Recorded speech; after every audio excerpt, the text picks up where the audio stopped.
Hey everybody, we're back with another video, and this video is going to be about our expectations for returning to the States, and then what we've actually kind of experienced thus far being back in the States from living in Guangzhou. And I'll let you, Raphael, tell you a little bit about how long we were living abroad and kind of maybe some more things about places we went, and then we'll start into it. Yeah.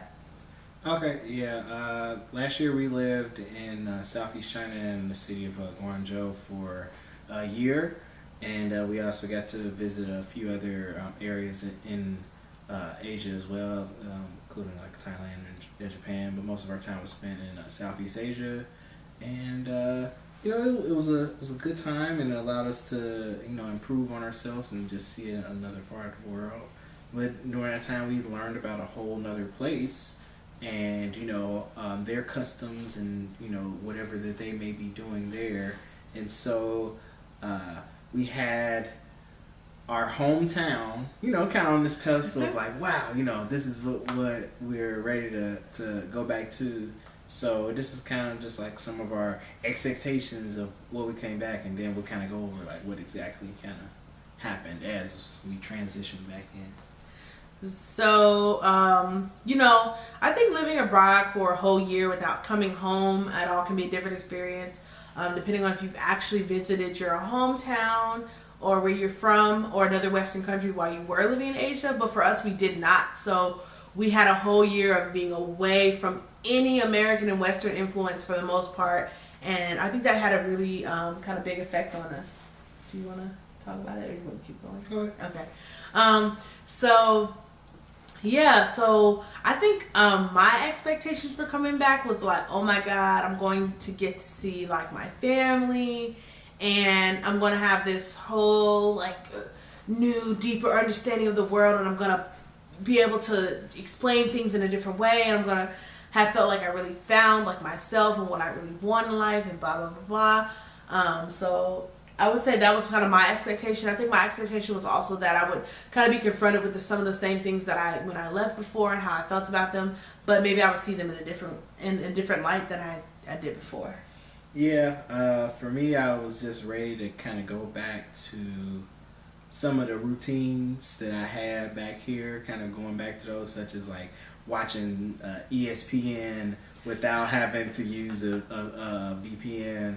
Are just like having conversations with people in English for the most part. I mean, it was kind of something that you have to get adjusted to, is that when you're in a country where they have their own language and that's their primary language, you're not going to have the abilities to speak English as freely as you would like in some instances. But I mean, for the most part, you can kind of make your way through abroad, so it's not difficult. It's just how you would like to navigate it. But that was definitely something I was looking forward to. And yeah, seeing my family, seeing friends and things like that. But just overall, it was kind of like, I think I've gotten what I wanted, and I just really wanted to see what it would be like coming back home. So I was really curious about that, because I never left the country before, especially not for a year.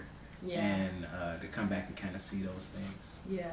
I think we both could say that, Asia has had like a profound effect on us as people, in the way that we think about things, in the way that we kind of approach things, nowadays.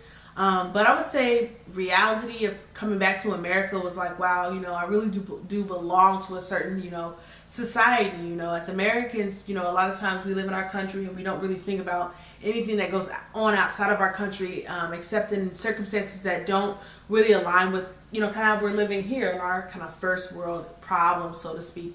And so when I came back to America, I think I was really confronted with first world problems when I got back. I really felt like people complained a lot, but then again, I had been abroad and I don't even know. People could be complaining a bunch and I wouldn't know because I don't speak the language as well. So that was kind of like my first impression. My other impression was that like I went and ate like immediately these chicken wings that I just love so much. Like I ate these chicken wings immediately and I thought they were going to be heaven, and they were really good, but they weren't as good as I remember them being. And so from then on, I just started going to like the international food store cooking stuff, because I was like, wait, flag on the play. this food isn't as amazing as I remember it being. Not saying that American food isn't good, but there's just a different way that people cook when they, in different communities abroad that you're never going to be able to replicate in America, period. Yeah. So I would say the food was differently than I remembered it, but at the same time, I still, some things I'm like, oh, yeah, that's pretty good.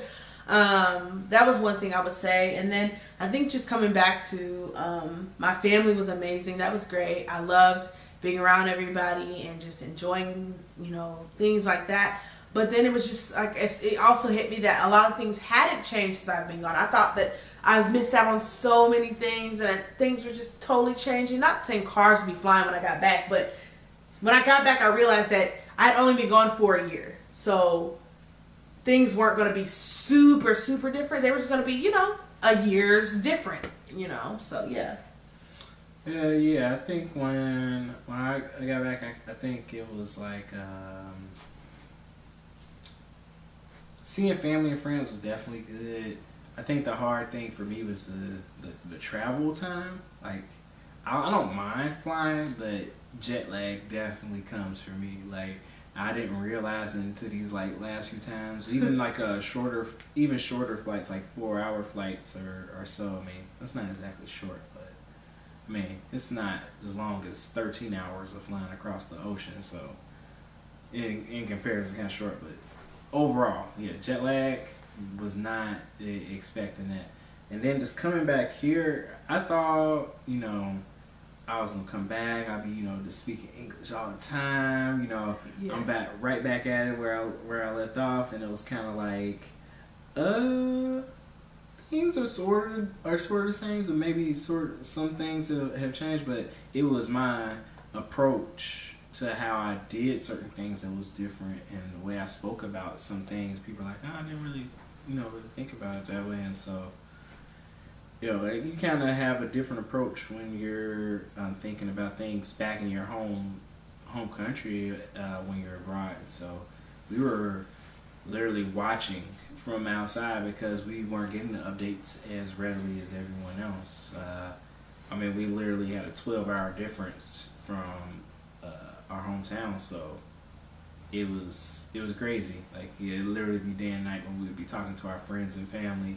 So they're like, oh, hey, what you doing? I'm like, oh, I'm getting ready to go to work. Or, oh, yeah, I just got off of work. And they're talking about they're going to work or vice versa. So. Yeah, I would say, coming back into the States, just like, if you were in China or in Japan or any other country where you actually knew the native language, you're able to access employment in a different way. So I think I looked at employment in a little bit of a different light. It wasn't as hard coming back, actually. Jobs weren't as hard to get, I wouldn't say. So that's been pretty alright so far. I would say that making friends is different because abroad, foreigners just all like super surge into one group, and you're able to build these somewhat superficial friendships and sometimes deeper friendships with people, but most times just situational type friendships, kind of like if you're a freshman in college and you hear all these people that you've met. So here's, I would say slower, but you can build more lasting friendships, I think, at home than you would abroad, just because of proximity, right? Like, in China, your friends are your friends, but when you leave China, it's very hard for those friends to even communicate with you in the Western world. They only have WeChat, so. No, it's hard because of the timing. You're literally day and night difference, and the atmosphere is also different when you're making friends abroad because, if you're an expat, depending on where you are, there's not a large amount of you. So, usually you're doing some meetups or finding some way to hang out with other people that are speaking the same language you are, have the same interests as you, whether it's like art or food or movies. They're just like people do groups and kind of stuff here. They do it over there, but it's more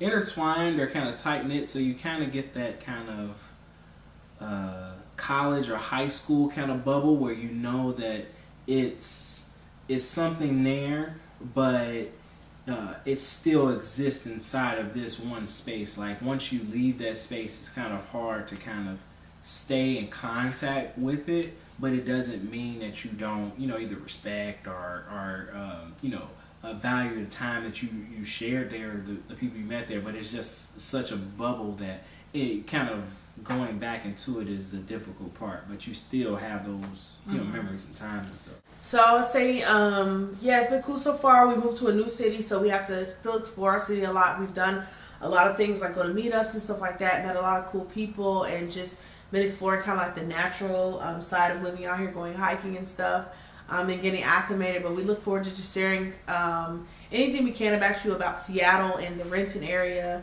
so people can know about what it's like to be. So don't forget to like and subscribe, because that's very important to us. Be a part of this family, the Rock and Hype crew, so that we can stay connected with you. And yeah, so you have any?